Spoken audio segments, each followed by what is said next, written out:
Silks శ్రీరస్తు శుభమస్తు sale. ప్రతి 25,000 రూపాయల కొనుగోలుపై ఒక గోల్డ్ కాయిన్ ఉచితం.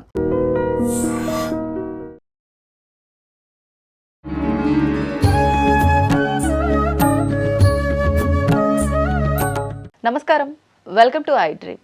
ధర్మ మార్గం విత్ విజిత కార్యక్రమానికి స్వాగతం. ప్రస్తుతం మనతో పాటు ఉన్నారు ప్రముఖ ఆధ్యాత్మికవేత్త, జ్యోతిష పండితులు వీరాపురం సుబ్రహ్మణ్య స్వామి గారు. ఇప్పుడు గురుగారితో మాట్లాడి మరిన్ని విషయాలు తెలుసుకుందాం. నమస్కారం గురుగారు. శుభాశీస్సులండి.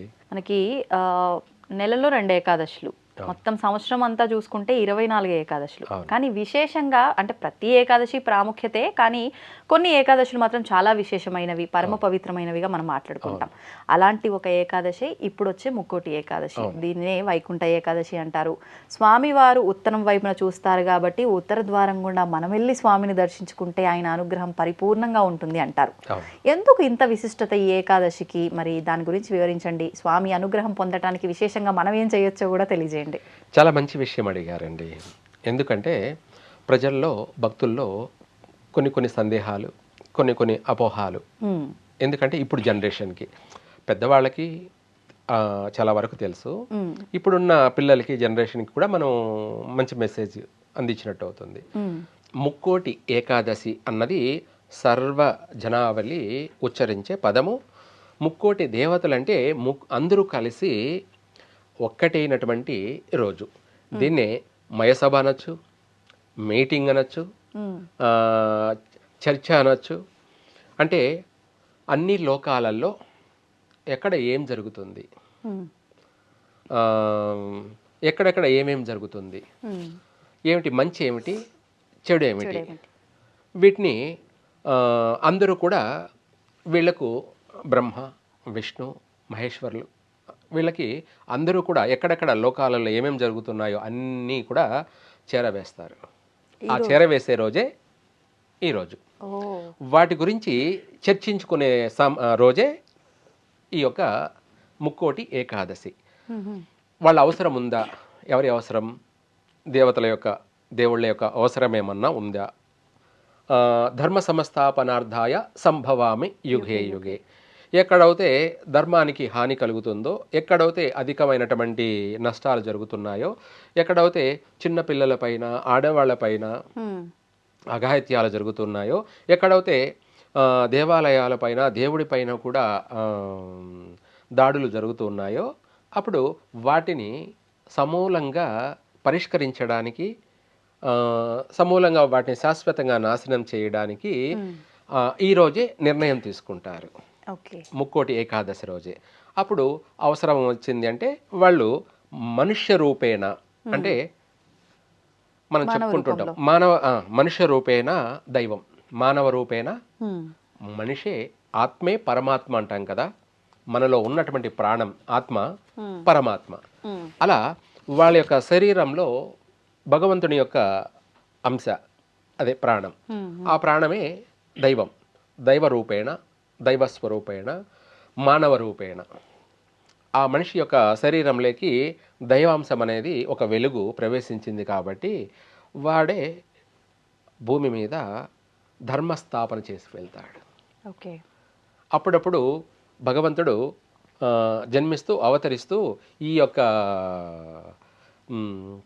అపవిత్రమైనటువంటి భూమిని కూడా పవిత్రం చేసి వెళ్తుంటాడు. దానికోసమే ఈ ఒక్క రోజు వీళ్ళు అందరూ కలిసి మంచి చెడులన్నీ కూడా తెలుసుకునేటువంటి సమయ సందర్భమే ఈ ముక్కోటి దేవతలందరూ కూడా ఒక్కటైనటువంటి దినము, ఒకటైన రోజు. దాన్ని ఇంకొక మన వైష్ణవ మతము, శైవ మతము అన్నట్టుగా ఇందులో వైష్ణవులు ఏం నిర్ణయించుకున్నారు అంటే దాన్ని వైకుంఠ ఏకాదశిగా వాళ్ళు మార్చుకున్నారు. వైకుంఠ ఏకాదశి ఎందుకు అంటే ఈరోజే 2 విధాలుగా చర్చిస్తారు దీన్ని. ఏమిటి అంటే వైకుంఠ ద్వారాలని తెరవడం. ఎందుకంటే ఆ రోజున లక్ష్మీనారాయణులు ఆ ఉత్తర ద్వారం నుంచి సభకి వెళ్తారు. ఉత్తర ద్వారంలో నుంచే ఆ యొక్క లక్ష్మీనారాయణులు సతీ సమేతంగా వాళ్ళు ఉత్తర ద్వారం నుంచి ఈ యొక్క దేవతలందరూ ఎక్కడికి వెళ్తారు వీళ్ళందరూ అంటే కూడా సత్యలోకం అంటారు, బ్రహ్మలోకం అంటారు. మ్మ్. అక్కడే ఇవన్నీ కూడా ఏ టు జెడ్ అన్ని విషయాలు కూడా చర్చింపబడేది, నిర్ణయించబడేది. ఎందుకంటే సృష్టి కార్యం అనేది టోటల్గా అక్కడే జరుగుతూ ఉందన్నమాట.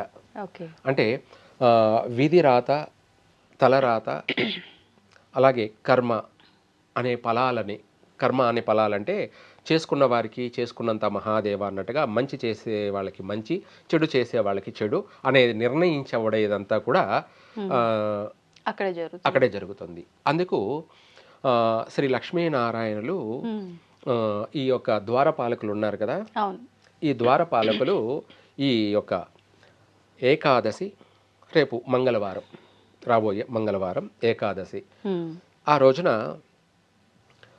బ్రహ్మ ముహూర్తం అంటారు. ఈ బ్రహ్మ ముహూర్త సమయంలోనే ఈ యొక్క వైకుంఠ ద్వారాలని తెరవబడతాయి. అక్కడ వైకుంఠంలో ద్వారపాలకులు వైకుంఠ ద్వారాలని తెరవడంతో ఆ యొక్క పాల సముద్రంలో అనొచ్చు, ఆ యొక్క వైకుంఠంలో అనొచ్చు, అక్కడ ఉన్నటువంటి లక్ష్మీనారాయణులు ఆ ఉత్తర ద్వారం నుంచి బయటికి ప్రవేశిస్తారు. పార్వతీ పరమేశ్వరులు కావచ్చు, లేదంటే ఇంద్రాది అష్టదిక్పాలకులు కావచ్చు, యక్షులు కావచ్చు, ఇలా అందరూ కూడా, లక్ష్మీనారాయణులు కావచ్చు, అందరూ కూడా అక్కడికి చేరి ఈ రోజున ఆ రాత్రి అంతా కూడా, ఆ రోజు ఆ సమయం అంతా కూడా అందరూ చర్చించుకొని వాళ్ళ యొక్క అవసరం ఏర్పడిందంటే అప్పుడు నిర్ణయించుకొని భూమిపైకి వాళ్ళు జన్మిస్తారు. భూమి మీద ఇక్కడే కాకుండా మనకు తెలియకుండా కూడా ఎన్నో లోకాలు ఉన్నాయి. ఎక్కడ వాళ్ళ అవసరం అవుతే అక్కడ వాళ్ళు జన్మిస్తూ ఉంటారు. జన్మించి ధర్మస్థాపన చేసి వెళ్తూ ఉంటారు. ఇప్పుడు మన ఇల్లు మాసిపోయింది, మురికి ఉంది, చెత్తా చెదారం ఉంది, దాన్ని ఊడ్చుకొని శుభ్రంగా నీళ్లు చల్లి క్లీన్ చేసుకుంటాం, ఇల్లునంతా శుభ్రం చేస్తాం. లేదంటే మనం పర్సనల్గా వ్యక్తిగతంగా మనము చెమట పట్టి మన నుంచి దుర్వాసన వస్తుంది కాబట్టి పొద్దున్నే స్నానం చేస్తాం. అట్లాగే వాళ్ళు కూడా జన్మించి అవతరించి భూమిపైన ఉద్భవించి దీన్నంతా కూడా క్లీన్ చేసి మనలో పాజిటివ్ థింకింగ్ అంటే మంచి ఆలోచనలు, మంచి నడవడికలు, అక్కడ మంచి మార్గాలని అన్నిటినీ కూడా వాళ్ళు శాశ్వతంగా నిర్ధారణ చేసి వెళ్తారు. దశా దిశలు అన్నీ కూడా దిక్చూచి మనకు మార్గాలను చూపిస్తూ ఎవరు ఎలా నడుచుకోవాలి, ఎవరు ఏం చెయ్యాలి, ఎవరు కూడా ఎటువంటి హాని కలగ చేయకూడదు, ఎవరికి హాని కలగ చేయకూడదు, ప్రకృతికి చీమకు కూడా హాని కలగ చేయకూడదు, మన నడవడిక ధర్మ మార్గంలో ఉండాలి, మన ఆలోచన విధానం కానీ మన నడవడిక కానీ అన్నీ కూడా అందరికీ ఆమోదించే విధంగా అయి ఉండాలి. ఒక మాట చెప్పాలంటే చీమకు కూడా హాని కలిగించకూడదంటే మనము ప్రతిరోజు నడుస్తూ ఉన్నాము, మన కాళ్ళ కింద చీమలు లేదా ఇంకా వేరే ఇతరత్ర జీవరాశులు అన్నీ కూడా మన కాళ్ళ కింద పడి తలలు పగిలి, పొట్టలు పగిలి, కాళ్ళు విరిగి కొద్దిసేపు అవి గిరగిర తనకలాడి భగవంతుని తలుచుకుంటూ, భగవంతుడా ఏమిటి నా యొక్క గతి, నా పరిస్థితి, నా యొక్క అవస్థ అని చెప్పి అవి భగవంతుణ్ణి స్మరించుకుంటూ చనిపోతాయి. మనకు దెబ్బ తగిలితే అమ్మ అంటాం. ఏమంటాం? అమ్మ అంటాం. దెబ్బ తగలగానే అమ్మ అంటాం. అప్పుడు ఏమన్నా లేదంటే పెళ్ళామ లేకపోతే ప్రియురాలా అని అనంగా తల్లి మాత్రమే అంటాం. అలాగే మనకు జన్మనిచ్చిన తల్లిని మనం గాయం వెంటనే నొప్పి తగలగాని, బాధ తగలగాని అమ్మ అంటాం. అలాగే సర్వసకల జీవరాశులు వాటికి దెబ్బ తగలగానే, హాని కలగగానే భగవంతుడా అంటాయి. ఏమిటి? దైవ నామస్మరణ చేసుకుంటాయి వాటి భాషలో. ఇందులో పక్షి భాష, అలాగే వృక్ష భాష, అలాగే జంతు భాష, మృగ భాష, ఇలా చెప్పుకుంటూ పోతుంటే అన్ని లాంగ్వేజ్లు ఉన్నాయి. మనలోనే కన్నడ, తమిళ్, తెలుగు, హిందీ, మరాఠీ, లేదంటే ఉర్దూ అనే ఎన్నో, ఈ కాకుండా లంబాడి, ఏమిటి, ఇలా ఎన్నో భాషలు ఎలా ఉన్నాయో అట్లాగే వీటికన్నిటి కూడా భాషలు ఉన్నాయి. అవి ఆ బాధను భరించలేక, తట్టుకోలేక భగవంతుడా అని చెప్పి భగవంతుడిని వేడుకుంటూ ఉంటాయి. అందుకోసం వీటి అన్ని మొర ఆలకిస్తూ ఆయన అవసరం వచ్చినప్పుడు ఇట్లా వాటికే కాకుండా ఇంకా దారుణంగా ప్రకృతికి హాని కలగ చేస్తూ ఉన్నారో ఆ ప్రకృతిని అంతా కూడా కాపాడడానికి భగవంతుడు జన్మించిన రోజు, లేదా ఆ రోజు నిర్ణయించి జన్మించే రోజు కూడా ఇదే. ఓ ఆ రోజే నిర్ణయం తీసుకొని ఆ రోజే జన్మించడం కూడా జరుగుతుంది. దాన్ని ముక్కోటి ఏకాదశి. అలాగే వైకుంఠ ఏకాదశిని మనం ఇందాక అనుకున్నాం కదా. ఈ వైకుంఠ ఏకాదశి ఏమిటి అని అంటే ఈ మంగళవారం వస్తుంది ఏకాదశి. వైష్ణవ సంప్రదాయ ప్రకారంగా ఆ వైకుంఠ ద్వారాలు తెరవడం, ఆ రోజున ఆ యొక్క లక్ష్మీనారాయణులు మేలుకొని ఉన్నారు, లేదంటే వాళ్ళు ఉత్తర ద్వారం గుండా ప్రకృతిని అంటే విశ్వాన్నంతా కూడా వాళ్ళు మొత్తం అంతా కూడా చూడడం అన్నమాట, పర్యవేక్షించడం. మొత్తం అంతా కూడా ఆ రోజంతా కూడా వాళ్ళు పర్యవేక్షించడం అన్నమాట. లోకంలో విశ్వంలో అన్ని లోకాలలో కూడా ఎక్కడెక్కడ ఏమేమి జరుగుతుంది, ఎక్కడ ఎటువంటి సమస్యలు ఉన్నాయి అవన్నిటిని కూడా వాళ్ళు చూసి అక్కడ వాళ్ళు అలా చేస్తున్నారు. మనం ఇక్కడ ఉత్సవ విగ్రహాలు అని చెప్పేసి ఉత్సవ మూర్తుల్ని రథంలో లేదంటే పల్లకీలో మండపంలో పెట్టుకొని మాడవీధులు అని చెప్పేసి గ్రామాల మీద అని చెప్పేసి మనము ఊరేగింపు చేస్తాం. అక్కడ ఆ స్వామివారి దృష్టి గ్రామం అంతా కూడా చూసుకుంటూ వస్తాడు. ఆయన అనుగ్రహం కలుగుతుంది. గ్రామం అంతా కూడా 3 పూలు 6 కాయల సుభిక్షంగా ఉంటుంది అని చెప్పేసి మనము గ్రామ ఉత్సవాలు జరిపిస్తాం. అదే ఆయన విశ్వమంతా కూడా పర్యవేక్షించి ఆయన చూసి ఎక్కడ ఏం చెయ్యాలి అనేది నిర్ణయించుకొని దానికి తగిన పరిష్కార మార్గాన్ని ఆయన లోకానికంతా కూడా మంచి మార్గాన్ని చూపిస్తూ వెళ్తుంటాడు. అయితే ఇప్పుడు ఏమిటి ఇదంతా కూడా అంటే ఈ యొక్క ఏకాదశి రోజున వైకుంఠ ద్వారాలు తెరవడం వల్ల దీన్ని వైకుంఠ ఏకాదశి అని వైష్ణవ సంప్రదాయ ప్రకారంగా అందరూ కూడా భక్తి శ్రద్ధలతో శ్రీమన్నారాయణ యొక్క దర్శనాలు, ఆయనకు అనేక విశేషమైనటువంటి పూజా కార్యక్రమాలు, ఉపవాసాలు, అలాగే మెలకువ అంటే ఆ రాత్రి అంతా కూడా జాగరణ చేయడం, మేలుకొని ఉండడము, ఆ తర్వాత సూర్యోదయం అయ్యే ముందు లేదా అయిన తర్వాత కానీ ఉపవాసం చెల్లించడం, అంటే 24 గంటలు కూడా ఉపవాసం ఉండడం. ఇది ఉపవాసం ఉన్నామంటే ఏదో భోజనాలు చేయమని కాదు. ఆరోగ్యం బాగలేని వాళ్ళు ఏదైనా పండ్లు, పాలు ఇవి స్వీకరించాలి. ఆరోగ్యంగా బాగా ఉన్నవాళ్ళు ఉపవాసం ఉండవచ్చు. ఆరోగ్యంగా బాగలేని వాళ్ళు ఎవరైనా సరే తినకూడదనేమీ లేదు. ఎందుకు అంటే తినకూడదు అనే సందేహం కూడా కలుగుతుంది. ముందు మన ఆత్మ శుద్ధి ఉండాలి. ఆత్మశుద్ధి లేని ఆచారమేలా, చిత్తశుద్ధి లేని శివ పూజలేలా, భాండవ శుద్ధి లేని పాకం భేలా అన్నట్టుగా మనము ఆత్మ బాగుండాలి అంటే బాధపడుతూ దేవుడు ఉన్నాడా లేడా, కడుపులో మంట, లంపట, ఆకలి బాధలు, కోపాలు, ఆవేశాలు ఇవన్నీ రాకుండా ఉండడానికి నీటిని స్వీకరించాలి, పాలను స్వీకరించవచ్చు, లేదంటే పళ్ళను స్వీకరించవచ్చు. అప్పుడు ఏమవుతుందంటే మనలో కడుపు మంట చల్లారుతుంది, మనము మనశ్శాంతిగా ఉండడానికి అవకాశం ఉంది, ప్రశాంతంగా ఉండడానికి అవకాశం ఉంది. దాన్ని ఆత్మశుద్ధి. అప్పుడు నువ్వు భగవంతుడిని ఆరాధించినా, నువ్వు ఉచ్చరించినా మన నోటి నుంచి వచ్చే ఆ ఉచ్చరణ కూడా పవిత్రంగా వస్తుంది. ఎందుకంటే పాలన తాగాం కాబట్టి అమృతం. మన నోటి నుంచి వచ్చే ఆ ఉచ్చరణ కూడా ఓం నమో నారాయణాయ అది పవిత్రంగా వస్తుంది. తీసుకునే ఆహారాన్ని బట్టే మన మాట తీరు ఉంటది కాబట్టి సాత్వికమైన ఆహారం తీసుకుంటాం కాబట్టి దైవనామస్మరణ. అవును. పండ్లు తిన్నామనుకోండి ఇంకా పరమ పవిత్రంగానే వస్తుంది. ఫలాలు ఏమిటి? ఫలాలు అంటే అనేక శుభాలకి మూలమైంది. ఈ ఏకాదశి రోజున మనము ఏ ఫలాన్నైనా స్వీకరించినట్టయితే అది మనకు ఆయుష్ని, ఆరోగ్యాన్ని కలగచేస్తుంది.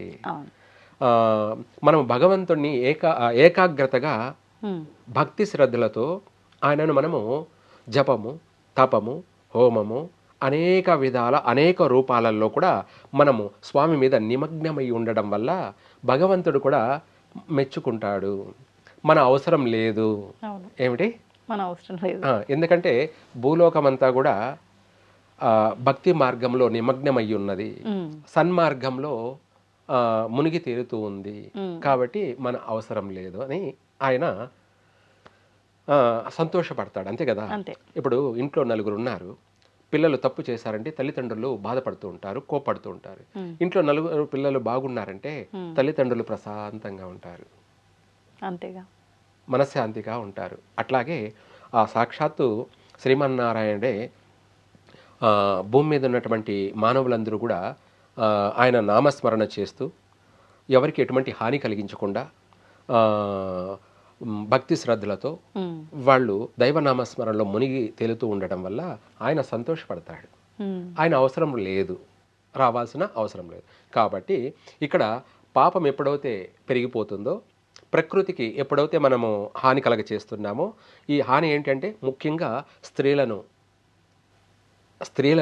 ఎప్పుడైతే మనము ఇబ్బందులు పెడుతున్నామో, వాళ్ళకి హాని కలగ చేస్తున్నామో, పసిపిల్లలకి ఎప్పుడైతే హాని కలగ చేస్తున్నామో, మూగ జీవాలైనటువంటి ఆవులని, అనేక జంతువుల్ని ఎప్పుడైతే మనం వాటికి హాని కలగ చేస్తున్నామో, అప్పుడే భగవంతుడు నిర్ణయించుకొని జన్మించే రోజే వైకుంఠ ఏకాదశి, ముక్కోటి ఏకాదశి. ముక్కోటి ఏకాదశి ఈరోజే మన పాప పుణ్యాలని కూడా, విశ్వవ్యాప్తంగా ఉన్నటువంటి మన పాప పుణ్యాలన్నింటినీ కూడా లెక్కించేది, వాళ్ళందరికీ చేరవేసేది వాయుదేవుడు. ఈ యొక్క వైకుంఠ ఏకాదశి రోజునే, ముక్కోటి ఏకాదశి రోజునే అందరూ సమావేశం కాబట్టి, అందులో ప్రధానంగా వాయుదేవుడే ఎవరు ఏం మాట్లాడారు, ఎవరు అపవిత్రంగా మాట్లాడుతున్నారు, అదే బూతులతో మాట్లాడుతున్నారు, ఎవరు దైవనామస్మరణ చేస్తూ ఉన్నారు, ఇవన్నీ కూడా లెక్కలు వెళ్ళిపోతూ ఉంటాయి. దాన్ని బట్టే వాళ్ళ కర్మ ఫలితాలను ఈరోజే నిర్ణయిస్తారు. ఎవరి కర్మ ఫలితాలన్నీ కూడా ఈ రోజునే నిర్ణయించడం జరుగుతుంది. దీన్నే మనము కోర్టు జడ్జిమెంట్ అనేది మనం భూమి మీద నిర్ణయించుకున్నటువంటి విధానం. ఇదే హైకోర్టు.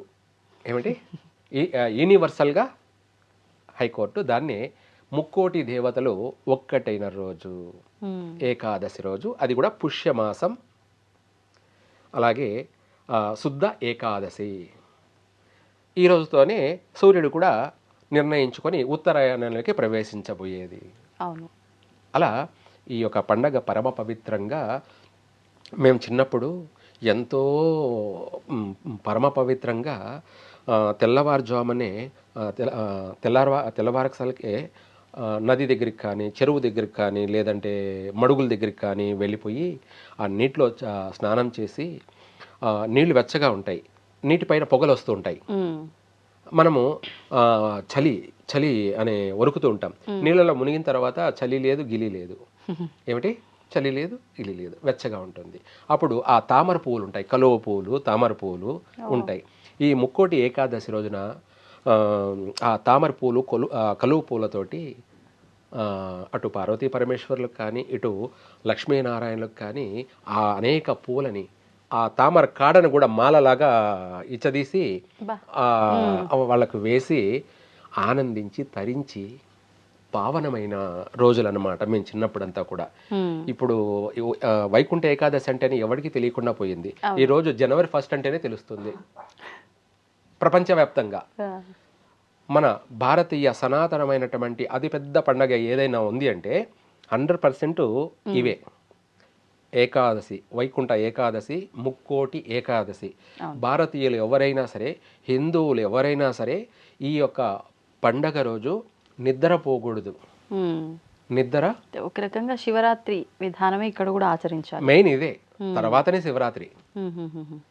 ఇక్కడ అందరూ ఒకటైన రోజు అన్నమాట.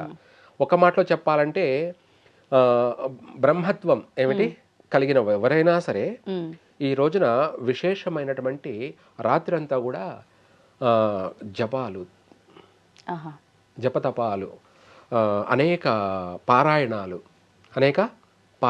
అంటే ఎవరికి తెలిసిందో వాళ్ళ పారాయణం. విష్ణు పారాయణం, శివపారాయణం, ఇలా అనేక పారాయణలు చేసుకుంటూ, లేదా ఏది తెలియని వాళ్ళు అష్టోత్తరాలు ఏదైనా సరే చేసుకుంటూ, లేదా ఎవరికి తోచింది వాళ్ళు భగవంతుణ్ణి ఆ రాత్రి అంతా కూడా స్మరిస్తారు. అదంతా ఇప్పుడు పోయింది. జనవరి రోజున బీర్లు, కేకులు ఇవి అమితానందం అయిపోయిందన్నమాట. కాబట్టి ప్రపంచమంతా పాపం పెరిగిపోయింది, పాపం పెరిగిపోయింది. దీన్ని ప్రక్షాళన చేయడానికి భగవంతుడే రావాలి, తప్పదు. ఇప్పుడు మనము దీన్ని వ్యతిరేకించాము, దీన్ని అనేక విధాల మనం వాదించాము. ఇలా కాదు, మీరు ఇలా చేసేది తప్పు, కరెక్ట్ కాదు, మంచిగా నడుచుకోవాలి అన్నామనుకోండి, వాళ్ళు మన పైన అనేక నిందలు, అభాండాలు, అనేకమైన ఇది వేసి అనేక రూపాలలో మనల్ని వేధిస్తారు. అనేక రూపాలు, ఒకటి కాదు, అనేక రూపాలలో ఏ విధంగా ఎవరు ఏ విధంగా వేధించాలో ఆ విధంగా సైకోయిజం, శాడోయిజం వేధిస్తారు మంచి చెప్పినందుకు. అదే చెడు చెప్పు, మొత్తం ఈగల్లా దోమల్లాగా మన చుట్టూ తిరుగుతూ మన పాటే పడతారు. కాబట్టి ఇది భగవంతుడే దీన్ని పరిష్కరించాలి, కానీ ఈ రోజున పండితుల నుంచి కాదు, పూజారుల నుంచి కాదు, సిద్ధాంతుల నుంచి కాదు, ఎవరి నుంచి కాదు. దీనికి భగవంతుడే ఏదైనా కానీ మొత్తం ప్రపంచాన్నంతా మార్చగలిగేది. ఇప్పుడు మనం ఒకరినంటే మార్చగలం, వేల మందిని మార్చాలంటే కాదు, మార్చలేము. అది భగవంతుడే మార్చాలి. దానికే ఈ రోజున మేము కూడా భగవంతుడిని ఆహ్వానిస్తుంటాం. ఏమిటి ఆహ్వానిస్తుంటాం? ఓం సహస్రశీర్ష పురుషః సహస్రాక్ష సహస్రాపాత సభూమి విశ్వతో వృత్వా అత్యాదిష్టదశాంగుళం పురుషం ఏ వేదగం. ఇలా ఆయనను మేము ఆహ్వానిస్తూనే ఉంటాం. ఆయన రాక కోసం ఎదురు చూస్తూ ఉంటాం. ఆయనను అనునిత్యం ఆహ్వానిస్తూ ఉంటాం. అందులో ఈ రోజు మరీను ప్రత్యేకంగా ఆయనను, నువ్వు ఎప్పుడు వస్తావు స్వామి, ఈ పాపాన్ని ఎప్పుడు ప్రక్షాళన చేస్తావు అని చెప్పి అనుక్షణం ఆయనని కోరుకుంటూ ఉంటాం. ఈ రాత్రంతా కూడా మేలుకొనే ఉంటాం. ఈ రాత్రి అంతా కూడా జాగరణ చేస్తాం. ఆ జాగరణ ఏదో ఖాళీగా జబర్దస్తులు పెట్టుకోనో లేకపోతే సినిమాలు పెట్టుకోనో చూడం. ఆ రాత్రి అంతా కూడా భగవంతుడిని మాత్రమే స్మరిస్తూ ఉంటాం. ఇంకా మామూలుగా కొంతమంది, చాలామంది ఆ భక్తి అనే సినిమాలు చూస్తూ ఉంటారు. భక్తి అనే సినిమాలు అంటే దక్షయజ్ఞం, లేదా పాండురంగ మహాత్యం, లేదంటే శ్రీకృష్ణ పాండవీయం, లేదా లవకుశ, ఇలాంటి సినిమాలు పెట్టుకొని అప్పుడు అంటే ఆ రాత్రి అంతా కూడా 3 సినిమాలు వేసుకొని చూసేవాళ్ళు నిద్రపోకుండా. ఎక్కడ నిద్రపోతామని చెప్పేసి ఒక టికెట్ పైన ఆ రాత్రి అంతా ఈ 3 సినిమాలు చూసేవాళ్ళు. అంటే భక్తి మార్గంలో ఉన్నటువంటి ఈ సినిమాలన్నీ చూసేవాళ్ళు. ఇప్పుడు అయిపోయాయి. ఇప్పుడు ఏవేవో చూసుకుంటూ వాళ్ళ థింకింగు, వాళ్ళ ఆలోచన, వాళ్ళ యొక్క బిహేవియరు, వాళ్ళ మనస్తత్వం చెడు మార్గంలోకి ఎక్కువగా అధికంగా నడుస్తున్నారు. అంటే చెత్త అంతా చూస్తూ వాళ్ళ టైం వేస్ట్ చేసుకుంటున్నారు, వాళ్ళ సమయాన్ని వృధా చేసుకుంటున్నారు. వీళ్ళందరూ కూడా ఇప్పుడు యువత అందరూ కూడా వాళ్ళ కన్న తల్లిదండ్రులని, వీళ్ళ యొక్క జీవితాన్ని, తను నమ్ముకున్నటువంటి భార్య పిల్లలని, వాళ్ళ తల్లిదండ్రులని ఎలా చూసుకోవాలి, ఏ విధంగా చూసుకోవాలి, వాళ్ళ యొక్క బాధ్యతలు ఏమిటి, వాళ్ళ యొక్క వాళ్ళ కోసం మనం ఏం చేస్తాము, మనకు జన్మనిచ్చారు కదా, వాళ్ళ కోసం మనం ఏం చేయాలి అని, దానికోసం భగవంతుడా ఏం చేయాలి నేను అని ఈ వైకుంఠ ఏకాదశి రోజే, ముక్కోటి ఏకాదశి రోజే ఆ భగవంతుని గురించి అన్వేషణ చేస్తే వీళ్లకు జీవన విధానం 3 పూలు 6 కాయల మారే అవకాశం ఉంది. అంటే వాళ్ళ కోరుకున్న కోరిక నెరవేరుతుంది, తీరుతుంది. వాళ్ళ కుటుంబ బాధ్యతలన్నీ కూడా తీరుతాయి. వాళ్ళ కుటుంబం బాగుపడుతుంది. ఆ చెడును చూడడం వల్ల వీళ్ళ సంసారాలు, వీళ్ళ జీవితాలు, వీళ్ళ యొక్క కుటుంబ వ్యవహారాలు, వీళ్ళ శారీరక ఇది మానసికమైనటువంటి వాటిల్లో కూడా పూర్తిగా చెడిపోతున్నారు. ఇంకా చెప్పాలంటే పరీక్ష ఏమిటి, మనిషికి పరీక్ష అనేది ఈరోజే. మనకు చిన్నపిల్లలు చదువుతున్నారు, బాగా చదివారనుకోండి స్కూల్లో ఫస్ట్ వస్తారు, చదవలేదనుకోండి ఫెయిల్ అవుతారు. అది ఆ మార్కులు నిర్ణయించేది ఎవరంటే సీనియర్ అయినటువంటి ఒక టీచర్. వీళ్ళు రాసిన దానికి మంచి మార్కులు ఎన్ని వచ్చాయి, రాంగ్ మార్కులు ఎన్ని వచ్చాయి నిర్ణయించేసి పాస్ అయ్యారు. 75 మార్కులు పాస్ మార్కులు. ఆ టీచర్ మనకు అది నిర్ణయించి ఇస్తాడు. అదే ఈ వైకుంఠ ఏకాదశి రోజే ఎవరు ఏం చేశారనేది మార్కులు నిర్ణయించబడతాయి. ఫలితాలు వచ్చే రోజు ఎవరు ఎంతమంది పాస్ అయ్యారు, ఎంతమంది ఫెయిల్ అయ్యారు అన్నది నిర్ణయించే రోజే ముక్కోటి ఏకాదశి, వైకుంఠ ఏకాదశి. ఈ రోజున అందరి కరెక్షన్ జరుగుతుంది. అందరి తలరాతలు, అందరి విధి రాతలు, అందరి జీవితాల్లో అన్నిటినీ కూడా నిర్ణయించబడే రోజు ఈ వైకుంఠ ఏకాదశి రోజు. ధన్యవాదాలు. సర్వే జన సుఖినో భవంతు. And for more videos, Please subscribe to iDream. Please subscribe to iDream. Please subscribe iDream. And please subscribe to iDream. For more videos, subscribe to iDream.